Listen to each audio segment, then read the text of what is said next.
Good afternoon. Welcome to Education Nation. I am Michelle Renee. We air on the second and fourth Sunday at noon. Thank you for joining us. Let's first have a word from the Female Global Solution Network. Women have the power to transform this world. We can end crime and violence if we all agree to do one thing: share. Let's share our wisdom, share our time, share our talents, share our finances, but most of all, let's share our love. This is the Female Solution. Okay. Again, thank you for joining Education Nation. And let me introduce my education partner today. Today, I have with me my education partner, Aquila Graves, and we're talking about addressing the teacher exodus.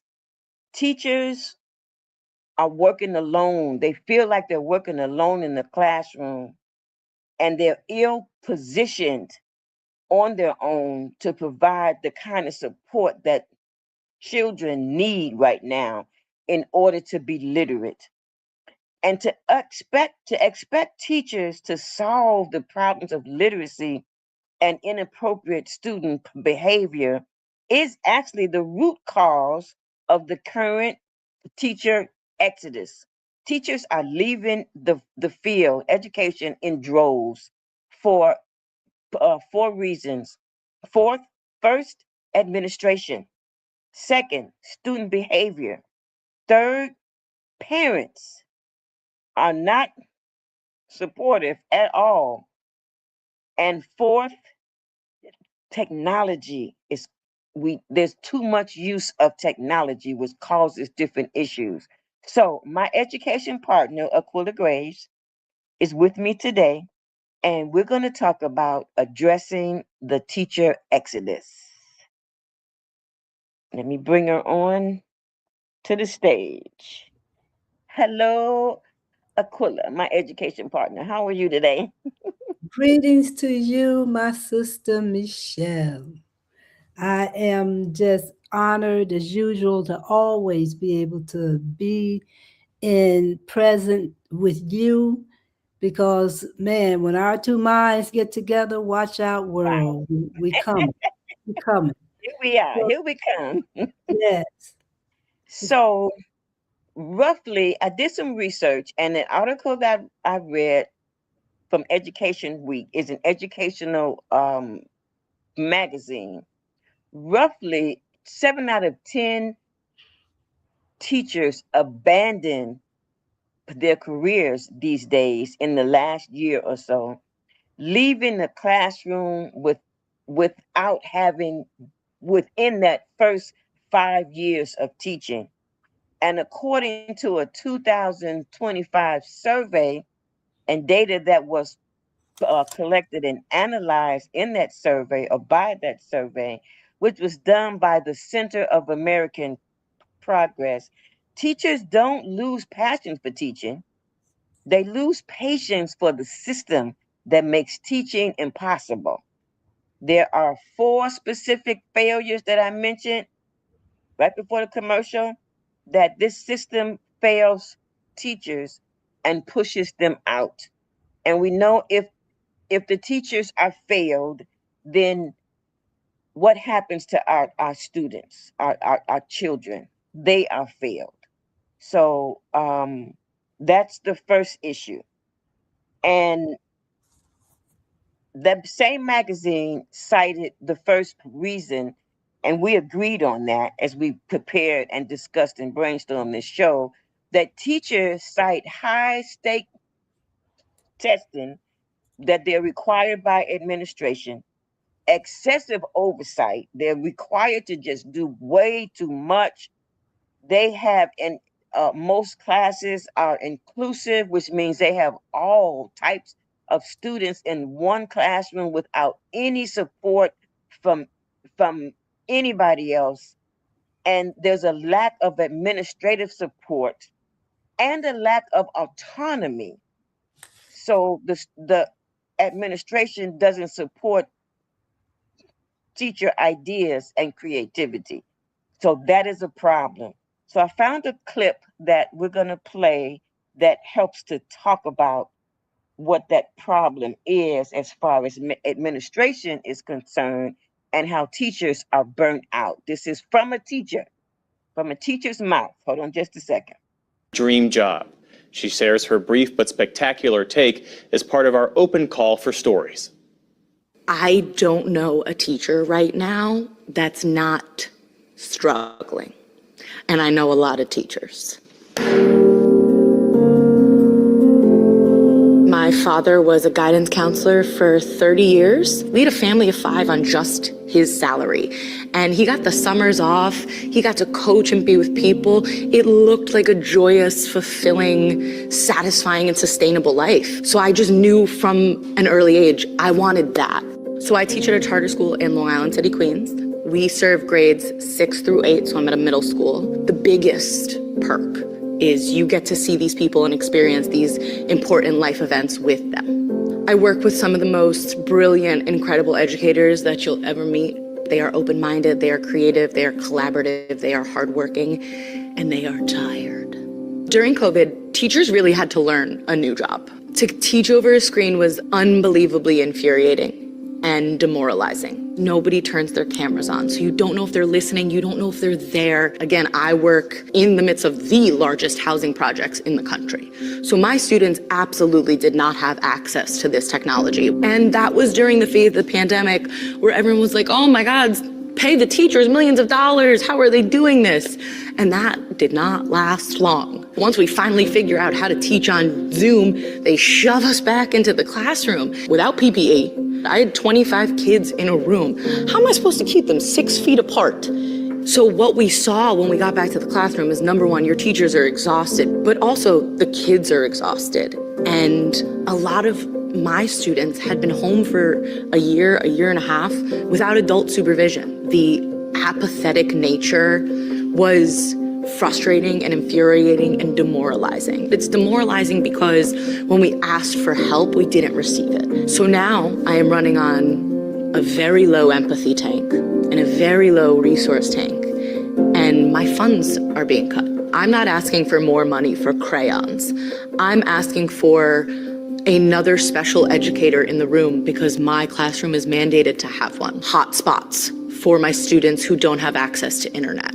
Multi-language learner specialists who can come help us with the immigrants that are being dropped off at our schools. I've decided to leave teaching after this year because it is at the point where my mental and physical health can't sustain this profession anymore. It's a grieving process. I'm mourning the loss of a life I expected, and I am mourning the loss of a future I'd always imagined for myself. So at the same time, I'm 30 years old, and I'm basically like a 22-year-old college graduate because the only experience I have is in this very niche profession that nobody really knows what we do every day. We're smart and we're capable, and we manage 25 to 30 people at a time. And yet the positions that I am qualified for are that of an intern. So as hard as it is to walk away from this, another even harder element is figuring out what to do next. My name is Michaela DeSimone, and this is my brief but spectacular take on teacher burnout. Okay. Wow. So, what do you think? Wow, that such disheartening and really heartfelt conversation there, because I feel it as a retired educator myself, having to take my grandchildren out of school and begin to teach them, probably for some of the same reasons. Though no longer a teacher, I empathize with the teacher because I know. And now for them, it is compounded with all the issues that she brought to the table. We are now faced with even more of that. The administration job has never been to concern itself with the total being, the total child, the whole child. It always has been to um, bring them in, corral them, or whatever that we do, give to them the whatever we feel they should have, and then usher them out with very little concern for the teachers that you mandate to be qualified. Yeah. You know, when I was teaching at Harper High School, Harper High School was one of the first schools that they um, um, tried or shut down because of these same issues that this teacher is speaking on. Harper, Hmm. so they shut us down. Um, Irregardless of who we were as the educators and what we had up against us. And they ushered in a program that we were not yet prepared, professionally developed, or prepared to take on. As she has said in the video, you thrust us out and you put on us um, Too technology much. to teach at home, right? And then the moment we began to create out of that, you push us back into the classroom now, Hmm. with very little regard for who we are. Number one is human beings. Number Hmm. two, as a serving body who is there to serve and to educate. Um, Yeah, yeah. absolutely. Yeah, So it's definitely a problem. Teachers are burning out. But the second reason that teachers are leaving the profession in droves is that there's an uptick in verbal and physical aggression.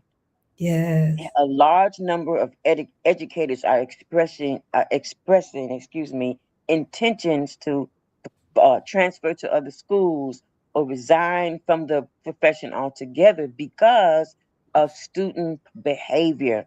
right, Education Week also said that 90% of educators report having burnout as a serious issue despite administration woes right, because of intensified student behavior. So right. yes, there is increased workload that admin put on teachers, but now they're also dealing with intensified Yeah, student behaviors. Let me show you this clip. right. Don't care because their parents don't care. And if their parents care, then I guess I would see kids that care, but I don't. Hi friends, this is Trish and welcome to Teacher Therapy. In today's video, I want to talk about one of the major reasons that teachers are either quitting or retiring early. And it's not just the students, it's not just the admin, but it's often the parents. And I have to tell you that difficult parents was also one of the top reasons that I quit teaching. Now, of course, I want to start by saying that there are some amazing parents out there, but I would say the amazing parents were about 10% of the parents. Okay, now I don't want to keep walking in error because I played the wrong clip. I'm going to talk about students and misbehavior. So let me show that clip. I'm sorry.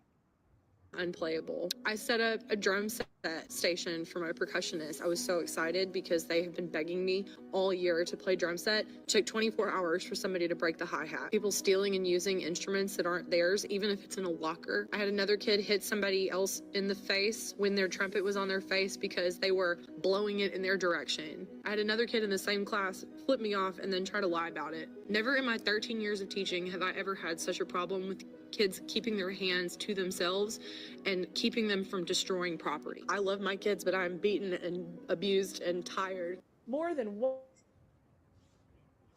Okay, so there you go. According to that teacher and more, that was just one teacher. But if anybody's listening, if you just do a search on YouTube or TikTok or on Google, asking about student behavior and teacher exodus, there will be tons of articles, tons of videos to pop up. That was one that I chose because it was short. There's so many more.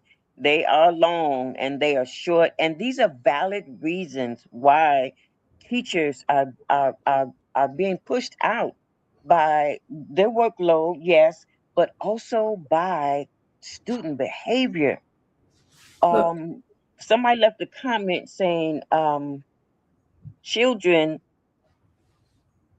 the comment says that children are expressing the effects of the COVID era, the frustrated parents and the isolation from social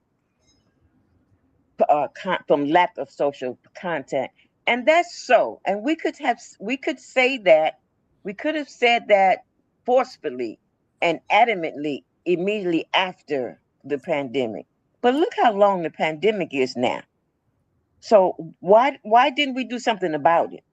We meaning everybody, the village. Again, we say that it takes a village to raise a child.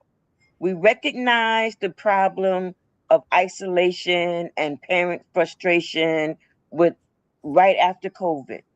So why didn't the village do something about it?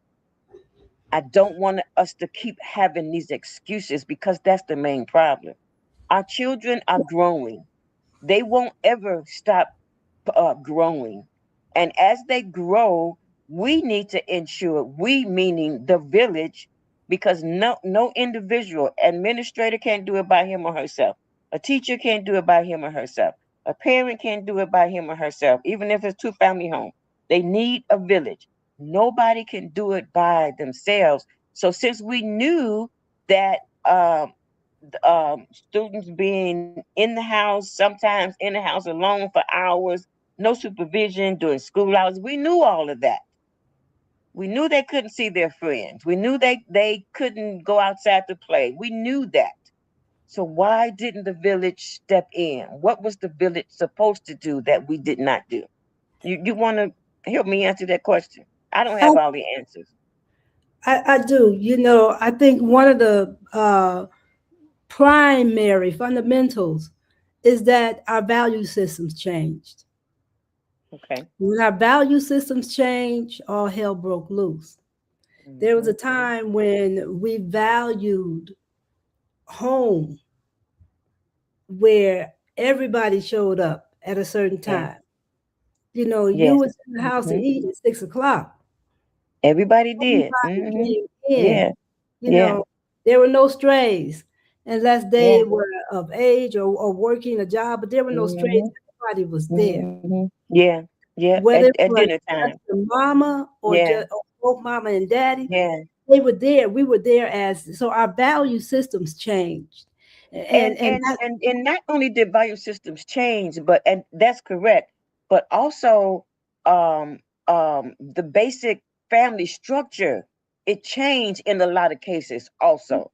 but So that's some why. household value systems changed. Some households, the structure of the family changed by death or by separation, Yeah. by But divorce, but by those a location. It but, changed. but those things that you value, you hold on to. Right. Very So true. values don't go anywhere. Those things Very that you true. hold on to, those are the things that you value most. And you You, know what? And that's true. And if yeah. you let it go, that means what? That you didn't value it like Yeah. you said you No, did? no, we let go of it for all kinds of for survival, like you said, perhaps. And Yeah. for the emotional states that we be in. Because we're coming through trauma, we're traumatized, we have so much going on Yeah. our plate. Our children, we're so busy trying to feed them that it becomes a difficult piece trying to care for them too. It does. And I getting those bills paid. yeah, Living in yeah, Chicago, you got to get that gas bill paid. yeah, And you got sometimes to. that gas bill can be quite a lot. And remember those same challenges then, there now, today was there then. But what we had was community. We had the Miss Shirley's, the Miss Deans, the At the brother village. George, brother Jesse. Yep. We had those And who would step grandma in because we and knew we had grandma and to serve. granddaddy, Yes. auntie so and so, uncle so and so. And Yeah. not only that, because we have that today. I'm a grandmother raising grandchildren, so we're still extended. But what we're missing here is that we're not all on the same page of what is Okay. valued. And so here, That makes we're in a sense. we're in a ball of confusion now, you Mm-hmm. know. don't know really which way the ball is bouncing or how even, you Yeah, know, so we have to look at values for one, we do. and then Yes. we have to look at what are we willing to sacrifice? Hmm. What are we willing to give up in order to turn this thing around? A lot have, whether your child is in school, whether your child is being taught at home, it is the structure that you establish in that home that in the long run is going to dictate what goes on in that school, because you understand that you are the first provider, that you are Yes. the first respondent. Yes. We and I hope I'm on track, and I hope that I'm You answering. you're on track. So what I'd like to do now is there's a commercial that I found in the female solution networks system. And when I saw it today, because I was trying to figure out which commercial am I going to play, I'm like, somebody put this up here for me. So we can talk about it after I play. So here's our commercial break. It looks like rain again today. Dark clouds gather and fill the sky. Don't know how to talk to you, just know how to say goodbye. Have you actually got a driver's license? I don't think so. Go back where you came from. Learn to speak English. Go back where you came from.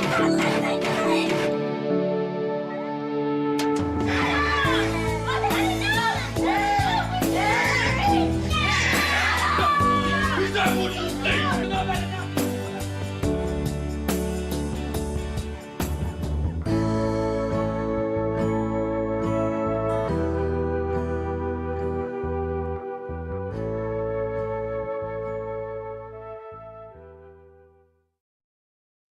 Okay. What does that tell you? What do you get from that video? Um, what most is not what you say, is what you do. Yep. Then it's not just what you do, is how you do it. Hmm. And that's, and our children are they are our greatest observers. They are our greatest audience, And and they they will always do what they see you do see you do over what they hear you say. what they hear you say.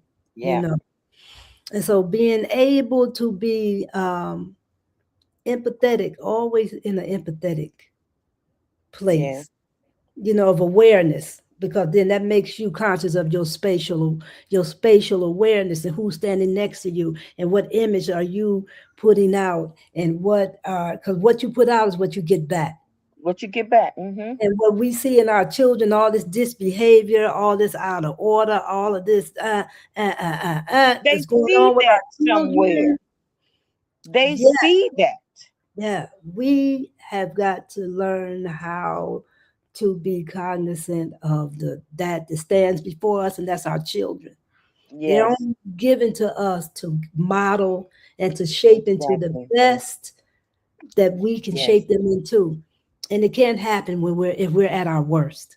And we know that modeling behavior for our children, and we're talking about administrators, teachers, parents, everybody in their child's environment and community, is fundamentally important, Yes. because children are, they they do have their own brains, but again, they will do what they see rather than what you told them.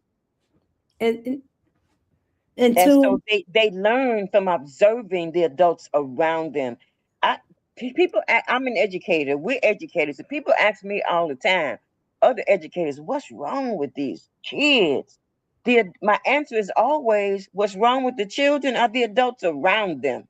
yeah. That's what's wrong with them. Oh yeah. Oh yeah. So they not only have to hear instructions, but we have to model the behavior for them.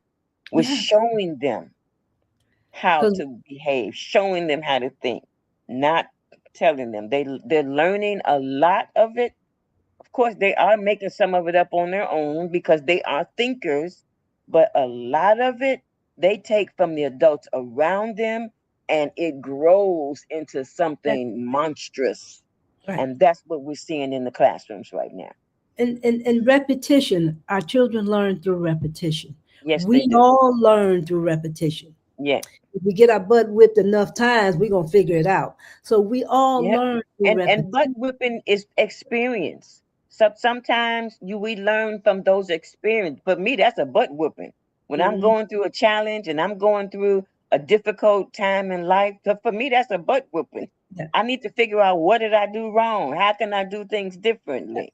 yeah. And if we're to turn this thing around, because we are in a mess, we are in a cesspool. And We it are. again, y'all, it begins in the Hmm. home. These are our babies. Yeah. We've got to understand that though that you are not rocking them in your arms, you still have an obligation to Hmm. raise this child in the best that you have Hmm. to give. You know what I mean? Yes. And so as parents, we have to really turn the mirror towards us and look, who am I in this process? Hmm. Who Yes. am I being so that I can be what my children need me to be? And Exactly. the teachers, we've always had problems in our classroom that I can remember. Always. But I tell Always. you, when the teacher called my mother, my mama said, I'm Hmm. coming. And when I got home, she checked me royally, what's going on. And so it wasn't that we didn't bring stuff to the table. We That's did, right.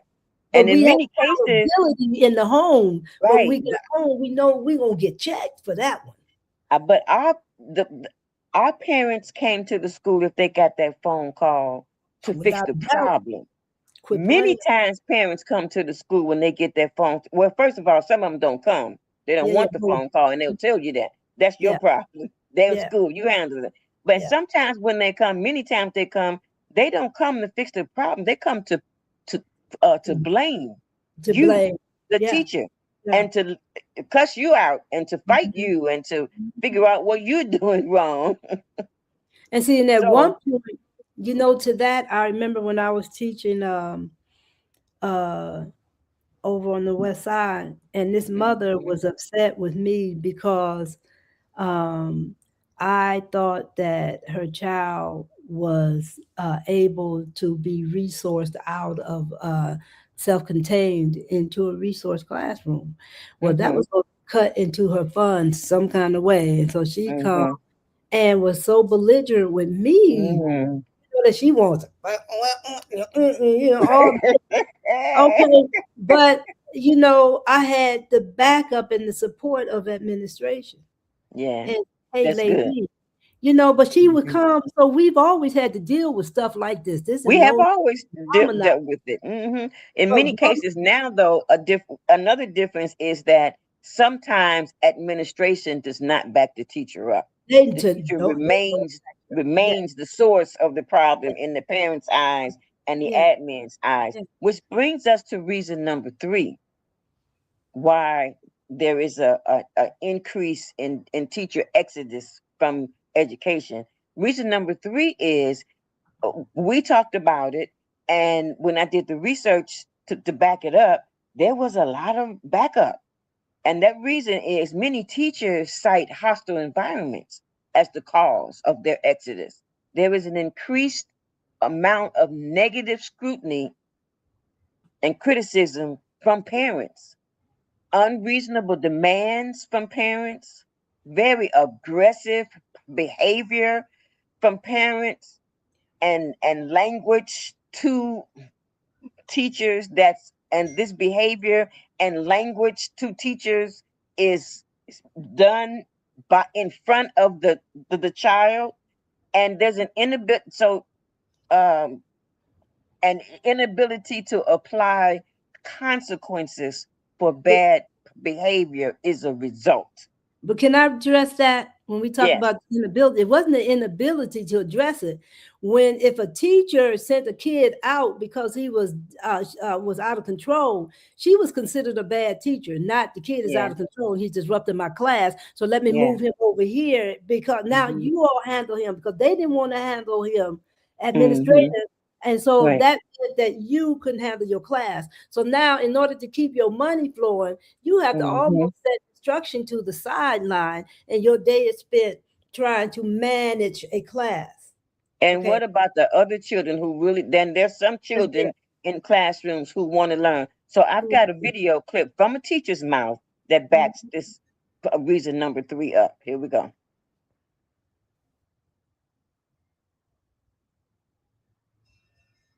Uh-oh. It is not working. Okay, that one's not working, but that was a teacher who was complaining and telling why here we go. I got it. Here we go. I dealt with. The biggest group of parents were in the second category, which I would just label unhelpful. Now, the worst group of parents were the third group, which made up about 20% of the parents I dealt with, and those were the hostile parents. And I want to talk about what that looks like today, because truthfully, being one of the great parents is not as hard as you would imagine. So let me tell you about the great parents first, then we'll get to the other two categories. The great parents are reasonable, collaborative, and respectful. They see teachers as partners, not enemies. Some of the best parents that I've met didn't necessarily have the star students or the best behaved kids. Some of them had downright difficult kids. But when I dealt with them, I knew that they cared, that they believed me, that they knew I wasn't out to get their child. And I actually felt like the parent was supportive of me and what I was doing in the classroom. These parents follow through with consequences at home, and they support consequences in school. The great parents communicate with teachers directly instead of going straight to social media or the moms group or the superintendent. And here's a green flag for you. The kids actually care when these parents are called because they know the parents will do something about their misbehavior or their missing assignments. And that makes all the difference in the world. Truthfully, all teachers want to know is that the parents support them and that they're not actively working to undermine them. However, Okay, so she goes on. We don't have to play the whole thing. She goes on saying more. We don't have to play the whole thing, but what's your take on that?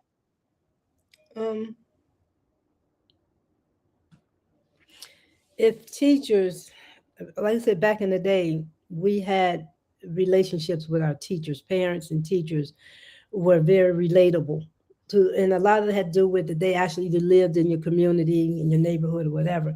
And so Yeah. we were experiencing the same kind of experiences. So we understood each other. And well, today we don't have that. And a Don't lot have that. that we're right next door to people and should have that kind of sensitivity to each other and don't. That Yeah. is that kind of sensitivity is transferred into technology, into that cell phone. You know, so we lack that kind of camaraderie between teacher and parent.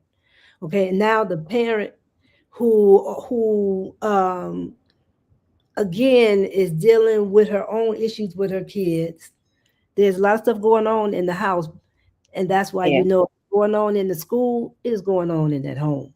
Yes, for sure. Because that's where everything starts. And it used to be the best advice that administration can give to teachers when there was a problem in the classroom is have you develop relationships with that child or those children. We know that developing relationships is the foundation for teaching, but now that foundation has been rocked. There are cracks in it. But a lot of that had to do with like I said, we loved our kids that we served. Yeah. And we actually liked them. Even some of the ones that like to challenge me in the classroom, I liked her. But you know, you just ain't gonna challenge me. But I like your little spunk. Well, we're dealing in a system now where our teachers don't like these kids because they ain't necessarily likable because of their behavior. Let's get real on that one. They They're could not they when could be, but they're if not. somebody does research to find out why the problem is that I think it's you a see sign that of a lot. but I teachers think are part of saying the kids are not likable. they're not that, I got grandkids, y'all. Let me be straight. I love my grandkids. But there are times when I don't like you because of what you're doing. What you're doing ain't right. It ain't good. Behavior. Mm-hmm. Your Yeah. behavior, Yeah. I'm not liking that. You're And right. so we got to get our kids, number one, to see that there is a distinction between the two and that help them to make better choices. But they can't make better choices if you yourself don't understand how to make better choices. Right. And how do we teach them to be more informed in the decisions that they make to the smallest little 18-month, 2-year-old? Teach them to their choosing behavior. Behavior is Yeah. a chosen piece. And so Yeah. we have to teach them that you're choosing here. So Mm-hmm. how do we change the narrative? By changing our approach on how we really uh, can upset the apple cart and turn this thing around. But Yeah. it begins first with us. It Yeah. begins with self. And I It can promise does. you, in a world that we live in, very few of us have time to spend internally with self. That's right. That's right.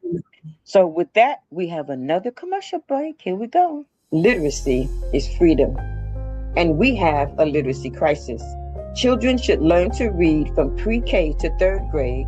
They should practice reading from 4th to 6th grade, and they should read to learn beginning in 7th grade and continuing through 4th grade. This video is sponsored by Rico Nance and Chemistry Steak and Brunch House in Hyde Park, Chicago.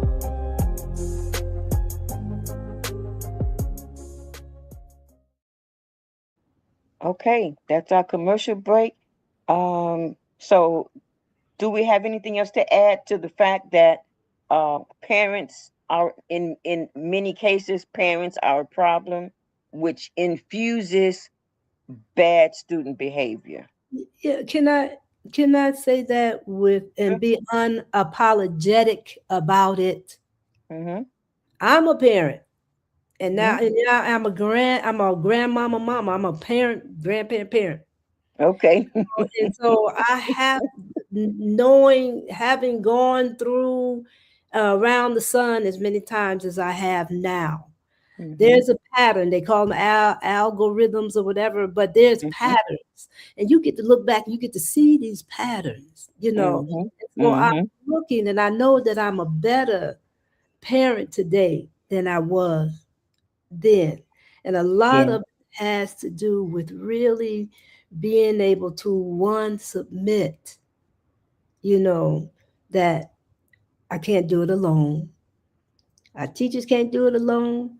Our parents can't do it alone. Our children Mm-hmm. can't do it alone. Our community can't do it alone. We said that. Yeah. Yeah. We Takes all of must, us. it takes all of us to get this thing shifted. We got to shift the tide on this Yeah. because And I think we the problem is another part of the problem is we said it takes all of us. We are the village, all of us. But the village is not working in tandem. not. There's something wrong with the pieces of the village where we're not all on the same page We're anymore. not.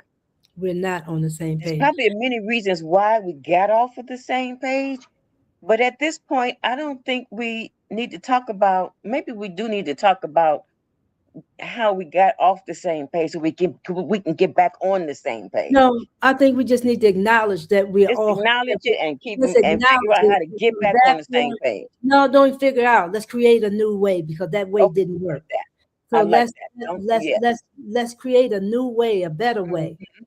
because Yes. that way has served its purpose. It's Right. done. Let it go. Yeah. This springboard, let this be our springboard. How Hmm. do we move forward, y'all? Because time really is on the table. Because I'm telling you, there is a problem with students can't read. I mean, it's a real problem. I don't know how loud I can shout it and where in situations and places I can shout that. We need to get on the same page because our children, many of our children, cannot read. They cannot sound out words. The words that they can sound out, they don't understand. They don't have books. I was at a family event with, but not my family, but other families. And there were about 5 families in the room. And of the 5 families, there may have been about 9 children, ranging from age 4 all the way up to 18. And I watched every single one of those children, instead of participating in the event that was going on, they all had their phones. Every single one of them. And I watched a couple of young parents, if the children may have talked a little bit or moving around a little bit, they put that phone or that tablet or iPad back in that child's hands. And we were there for 2.5 hours. And And now, the whole time, even when the meals were being served, because I watch, because since I've been doing this podcast, I'm very interested to find out how much screen time children around me are.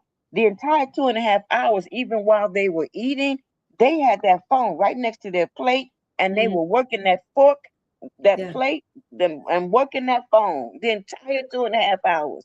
That was but disturbing to me. very, but the crux or the shift in that is content. Now, no, they should not be sitting at the table while you're eating. All phone technology, shut it down. Yeah. But teach them, train them, and you can train them. I got some here that I've managed to train. If they get on technology, number one, I'm on it with you. I want to see what you're Mm-hmm. doing. And then Mm-hmm. and so after much through repetition, Mm-hmm. consistency, if they get on, the things that they're going to are the things that's satisfactory. So you Yeah. want to make sure that teach them what content, shave it down to where you and shut down every other avenue for them to do anything other than that. So let's take Mm-hmm. technology because it ain't going nowhere, people. It is Mm-hmm. like a silent monster, like a glob, just taking over everything. Is it memory? Is it real or is it Memorex? Which one is it? We don't know. That It's actually brings us to our fourth point, which is technology use in the classroom and at home and everywhere else. Because those 9 kids were not at home. We were actually at a church event. So okay. technology use in the classroom and everywhere else often causes negative student behavior in the classroom. Excessive use of technology creates major distractions. It reduces engagement in the classroom. It facilitates cyberbullying, ultimately impairing learning and diminishing attention spans. Excessive screen time promotes addictive behaviors. I've seen that too, Yeah. leading to lower academic performance, reduced social skills, and increased anxiety. Those It, 9 children could have been talking to each other. but There understand was some technology. adults on their phone too, I But must say. technology is territorial. Yeah, You understand that? So you check out animals, territorial don't cross my space. You know what I mean? yeah, Or I'm gonna chop, I'm gonna bite you, I'm gonna do it. It's territorial. yeah, And that's why our kids, number one, are so aggressive because you in my space. yeah, And ain't nothing communal about that space. It's all right there in your world, yeah. which has stunted your growth right off the top, Mhm. which has stopped Yeah, you from being able to procreate here, yeah, going out yeah, because all your yeah, stuff is in here, yeah. And the One of the best, comments says that phones and tablets have become babysitters. Yes, it most certainly yeah, have. What I but once described again, at that table, that event table, is exactly what was happening. What we're experiencing are the results of that. The results of this, that only loss of literacy, but loss of social skills. so right. Now, next time we have an event such as that, I'm going to volunteer, because what I'm going to do is I'm going to find some um, quiet, interactive activities that those children can do at those tables.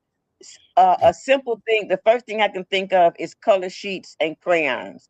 I'll have, when I volunteer for that next event, I'll have some color sheets and crayons on the tables. Now I got to think of some other things that I can have for those children to do. So that's part of what the village can do.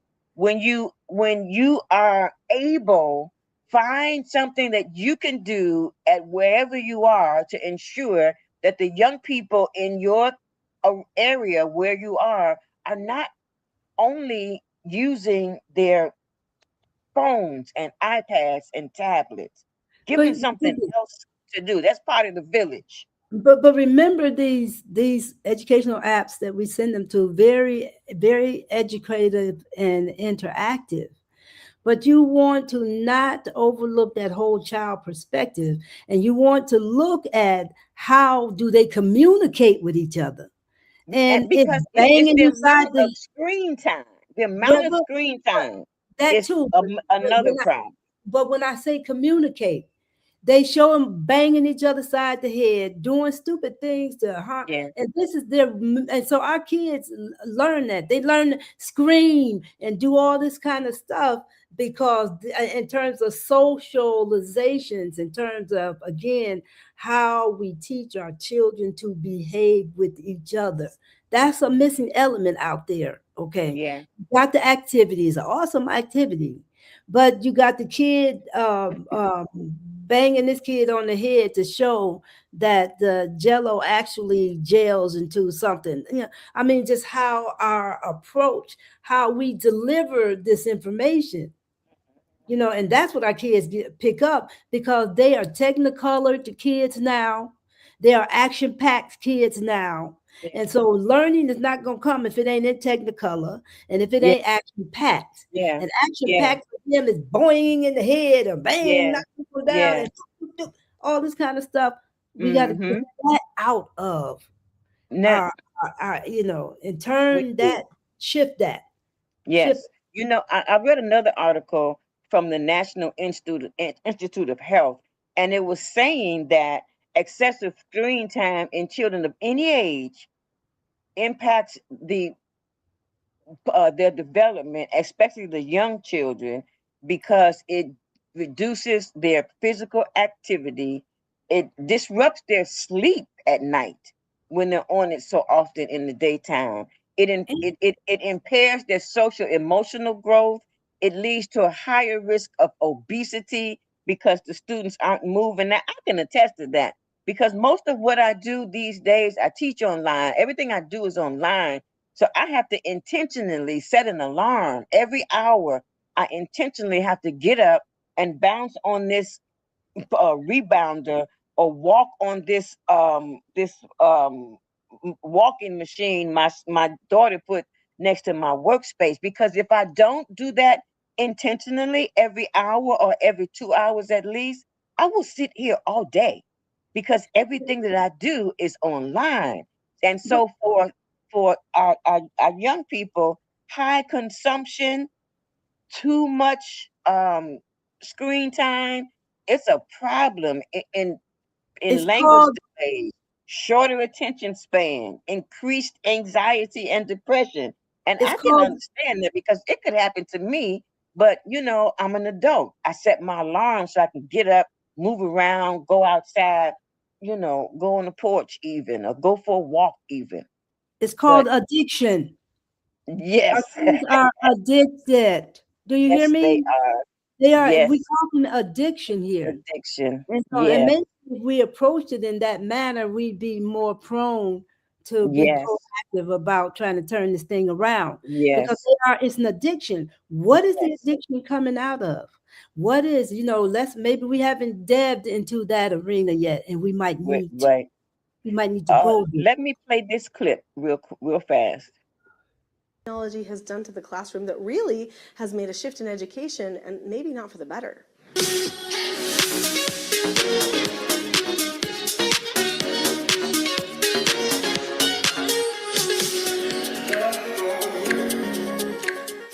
So technology has changed drastically in just a matter of, 10 and 15 years. I mean, honestly, just with AI now, I mean, and that's just a few years in here.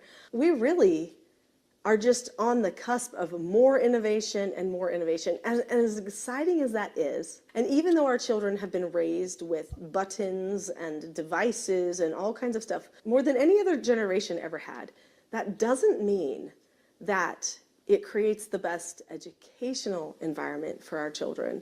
So education is a creative process where a person actually takes information, they sort it in their mind, they decide what is true, and then they decide how to present that truth to other people. They compare it to other things. Part of education is a syntopical approach. If you've ever studied How to Read a Book by Mortimer Adler, then you know that there are different levels of reading. So at first we just learn about things. We take in bits of information and we try to decode so that we can read and stuff like that. And then we compare and contrast, but we get to a place where when we learn something, we are able to pull from all of this other information around us, and we can syntopically analyze it. And then we can take that information and maybe even turn it into something new. This is a creative process. This is how new things are found. Right now, when our youth and our children are all on Chromebooks all the time and computers and devices all the time doing their education because that's what everybody has done with the one-to-one learning, do they have as much opportunity for that creativity? What do you think? So maybe some things on the internet, some things on your phones or online could be used as creativity. I recently was talking to a high school student and she said that in her pottery class, the teacher said that she could use her phone for inspiration so that she could maybe find something to make in her pottery class. Well, that sounds like a pretty beneficial use for technology, right? You're going to be inspired. And certainly there are a lot of things there that could be inspiring. But when we're talking about putting together the projects, is it really that creative? If we have to stick to a certain format every time, and it's a digital format, and maybe somebody takes us through that format, like there's a process that we just have to go, okay, this phase, and then the next phase, and we don't even get to create the phases. I remember when I was in school, I loved doing oral reports. That was my favorite, a lot more than written reports. Probably because I'm more of a speaker by nature, I don't know. But I loved getting up in front of the class and getting creative. Sometimes my oral report would involve a poem or a rap or a song or even a dance move. And then sometimes it would have posters and sometimes they would have object lessons. Because it was my report, I got all the freedom in the world to go home with a blank slate in my mind and I could determine what type of a poster I wanted to make, what type of an object lesson, how creative I wanted it to be. Did I want it to rhyme? Did I want to bring somebody up from the audience to show something? Did I want to use any showmanship? I got to make it personal and mine. When we're just following a format on a digital device, we lose all of that personal touch. It's so sad, and a lot of teachers anymore aren't even having their children do presentations and speeches in front of the classroom. And if they do, they usually are crippled by this device telling them exactly what to say and do because they've written every word of it on a PowerPoint. Our children need freedom. And the brave thing that teachers do is if they want their children to freely think, they bring them back to discussion, paper, pencils, real education. Now, I know that's easier said than done. Okay, she goes on, but I think that we listened to enough. Mm-hmm. Yeah, what We need to resonates? get back to the old ways. Yeah, and what resonates is that pencil and paper. Yes. Definitely if we say Gardner's theory, the seven intelligences, Mm-hmm. but that is, making a learning is intersectional. It Mm-hmm. intercepts, it crosses over, and so you need all those modalities to help to create a more sound, comprehensive piece, right? The Yeah. eye, you never see out of one pixel. It takes a host of pixels to get one visual, Yeah. get one sight. So Yeah. pencil and paper, our children here, if Yeah. video, get pencil and paper out. Because Why? we know No, technology is useful. It's not going anywhere. It's only going to grow. But we also know that pen and paper learning is far superior to technology if you want students to learn deeply and yeah, comprehend deeply. It's com- good for pen and paper is pen and paper. good for memory Yeah, retention and and conceptual understanding because it fosters active cognitive processing yes, in the brain. It reduces distractions and yeah. it engages fine motor. Writing by hand forces slower Yeah. summarizing of thought. And where typing actually leads to doing something And it's verbatim and repetition, and it's not really structured where the brain is able to form some memory. The pen and paper helps the brain form memory, which increases learning. So right. And we can't get rid of technology, then, but we got to use it differently. It's so new that nobody knew the impact. Nobody knew all this was going to happen. But now that we know, yeah. we got to change how we use it.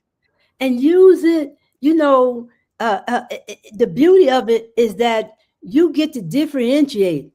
You get to find you in it, find this person, find that person. We don't have to plagiarize, or we don't Hmm. have to copy. Right. We can lay Be the creative. fundamentals, pull, and then we can create out of that. But You that's know, part of the you know, problem. yeah. Teachers don't have that autonomy in many cases in the classroom. They have to follow these online curriculums now.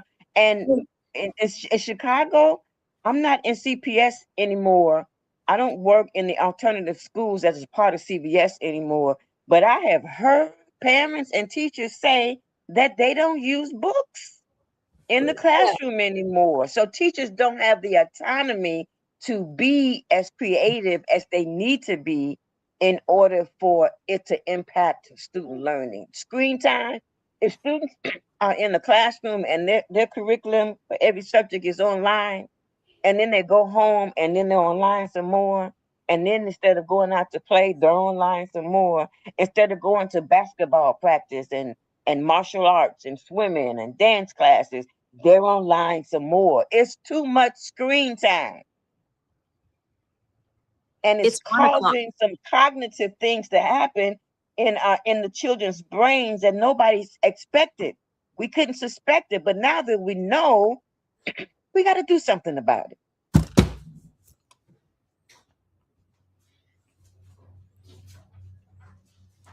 I agree. And I think the things that we have to do is, number one, before all things, is to become aware that we have to do. Yes. And once we do that, even if we don't know, it says that when the student is ready, the teacher shall appear. All right. We um look to, because they're out there. The everything that we need is at our feet and at our disposal. Mhm. Mhm. But we have to be willing to look beyond ourselves. Let's go to community. Let's go to resources. I can't do this, but there's somebody over here who can. How do we bridge? How do we foster relationships so that we can really be able to do that? What can families do to ensure high achieving homes? I just said it. We can begin to, number one, dismantle what's before us and Mhm. start with the fundamentals. What are the fundamentals? Establish the fundamentals, and the fundamentals may, to me, they may deviate from one household to the next, They but will.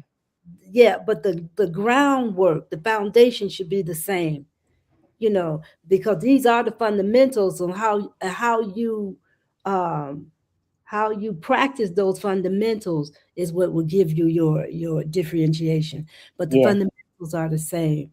And I How said it too. Manage just your child's screen time. If they're Yeah, going to a school where they're online all day, you don't have any power over that. The school curriculum is the curriculum.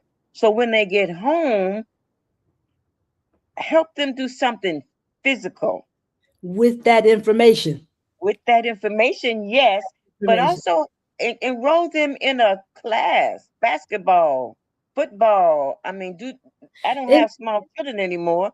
I'm sure that those are out there, and I'm sure they probably cost a whole lot. So then Yes. go outside with them. I don't see any children outside on my block anymore. I don't see kids outside. Yeah. I don't see it. Yeah, and parents, yeah, we saying that, man, I'm already got my plate is so full, is ridiculous. Yeah, but there's they no got greater. children. There's no I right. had 5 children. My plate was full. I had Right. 5 I children. agree. My husband wasn't always cooperative. God rest his soul. Yeah. But I had 5 children, and they grew every day. It seemed like my sons might have grown every hour. Yeah. So Yeah, I had to be able to put some of that down just for a little while. I'm not saying a long time, 15 minutes maybe.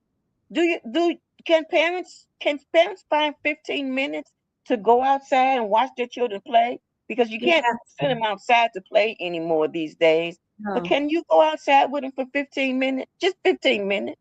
And That's all, 15 minutes. We're at a critical mass now where it should not be it's not optional anymore. It's not It's optional. not optional at all anymore. And we can't use the excuse, well, I'm busy. I got so much to do, and I got this, and I got that. Yeah, but your children are still growing. Yeah. They won't ever stop growing. It's gonna, a whole year's gonna go by, 5 years gonna go by, 10 years are gonna go by, and what? They won't stop growing. And like I said, man, there's so much resources out here now. There's so many free apps. Find some resources. You know what? Resources. Maybe not next time, but the time after that, when we come together and talk, let's bring together some resources to share. Maybe we should share Parents who are too busy to find resources, let's put together a bank.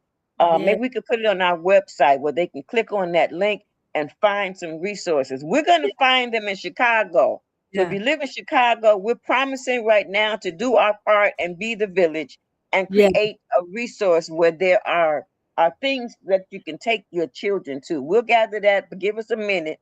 But if you're outside of Chicago and you're listening, you do that.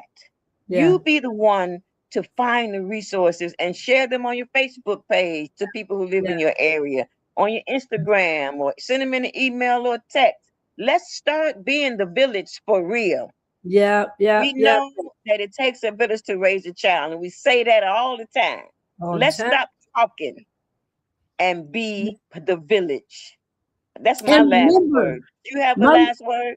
Yeah. Remember, teachers, we parents, we are the teachers. Our children, their first experience with teachers is through us. Mm-hmm. We are the teachers. Let's claim that. Yeah. Let's step up and let's take ownership and turn this walk thing in around, it. y'all, because we can walk in it. We can change it. It is preventable. Yes. This is church. It's preventable. Okay, so let's do that. This is church. Hallelujah. Hallelujah. And with that, it's time to go. Time to go. I always love the way we brainstorm and talk these things through in behalf of teachers, in behalf of parents, and definitely in behalf of students. So hopefully somebody got something out of this, and we'll bring some more another time. Yes, sir. Yes, ma'am. We've come to the end of our show today. If you missed any broadcasts, go to our website for the audio and video archives at www.thefemalesolution.com. On behalf of our team of radio hosts, I'd like to thank all of you who participated in today's discussions. And to our global family joining us from all around the world, we say thank you. To our family in China, xie xie. India, Dhanyavad. Japan, arigato. Korea, kamsamnida. Russia, spasiba. Germany, danke. Poland, dziękuję. France, merci. Spain, gracias. Italy, grazie. Egypt, shukran. Ghana, madasi. Nigeria, eshe. South Africa, ngiyabonga. Senegal, Jareh. Kenya, Asante. Israel, Toda. Pakistan, Shukriya. Afghanistan, Tashakur. Saudi Arabia and Palestine, Shukran. Assalamu alaikum wa rahmatullahi wa barakatuhu. Thank you, and may peace be upon you and the mercy of God and God's blessings.